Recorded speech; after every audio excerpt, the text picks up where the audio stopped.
తెలంగాణ ఆర్థిక వ్యవస్థను కాంగ్రెస్ పార్టీ ఖతం పట్టించింది.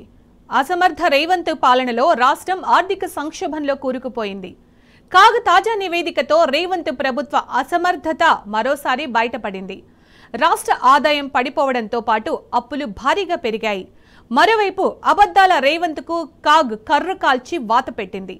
అప్పులకు నెలకు వేల కోట్లు వడ్డీ కడుతున్నామని సీఎం, డిప్యూటీ సీఎం ప్రచారం చేస్తుంది దుష్ప్రచారమే అని తేల్చేసింది.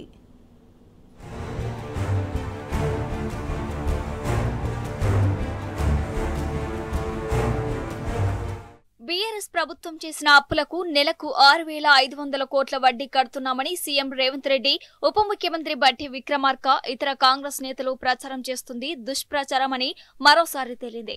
కాగ్ నివేదిక ప్రకారం గత 4 నెలల్లో ప్రభుత్వం సగటున నెలకు 2,338 కోట్లు మాత్రమే వడ్డీ చెల్లించింది.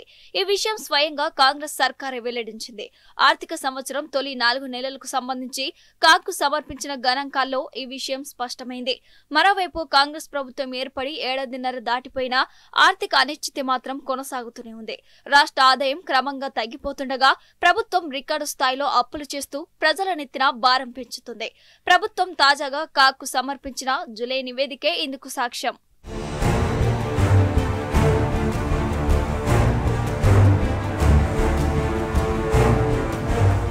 ప్రభుత్వం కాగ్కు నివేదిక ప్రకారం ఈ ఏడాది ఏప్రిల్ నుంచి జూలై వరకు రాష్ట్ర ఖజానాకు రెవెన్యూ రాబడులు 50,270 కోట్లు సమకూరాయి. ప్రభుత్వం ప్రతిపాదించిన 2025-26 ఆర్థిక సంవత్సర బడ్జెట్లో రెవెన్యూ రాబడులు 2.29 లక్షల కోట్లుగా అంచనా వేసింది. మూడింట ఒక వంతు ఆర్థిక సంవత్సరం ముగిసే నాటికి రాబడులు 21% పరిమితమైంది. ఇదే సమయంలో రాష్ట్ర అప్పులు మాత్రం పెరిగిపోతున్నాయి. బడ్జెట్లో ఈ ఏడాది కాలంలో 54,009 కోట్లు రుణాలు సేకరిస్తామని చెప్పగా 4 నెలల్లోనే 45% రుణాలు సమీకరించింది. గత 5 ఏళ్లలో జూలై నాటికి సమీకరించిన అత్యధిక మార్కెట్ రుణం ఇదే కావటం ఆందోళన కలిగిస్తోంది. ఆదాయం తగ్గిపోవడంతో దీని ప్రభావం మూలధన వ్యయంపై పడింది. ఈ ఏడాది బడ్జెట్లో పెట్టుబడి వ్యయం 36,504.45 కోట్లుగా ప్రతిపాదించారు. జూలై వరకు 5,988.27 కోట్లు మాత్రమే ఖర్చు చేశారు. అంటే అంచనాలో ఇది 16.40% మాత్రమే.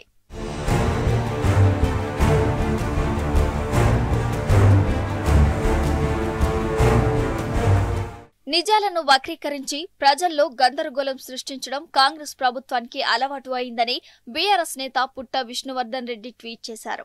అప్పులు మోతాదుగా పెంచుతూ వాటిని సరిగా వినియోగించకపోవడం వల్లే రాష్ట్ర ఆర్థిక పరిస్థితి దెబ్బతింటోందని ఆరోపించారు. బీఆర్ఎస్ హయాంలో రాష్ట్ర ఆర్థిక వ్యవహారాలు పారదర్శకంగా ప్రగతికి దోహదపడేలా ఉన్నాయని, కానీ కాంగ్రెస్ ప్రభుత్వం అబద్ధాలతో ప్రజలను మోసం చేస్తోందని ఆయన మండిపడ్డారు. రాష్ట్ర ఆర్థిక వ్యవస్థను తిరిగి గాడిలో పెట్టడానికి ప్రభుత్వం దగ్గర ఎలాంటి ప్రణాళిక ఉందో ప్రజలకు స్పష్టంగా చెప్పాలని ఆయన డిమాండ్ చేశారు.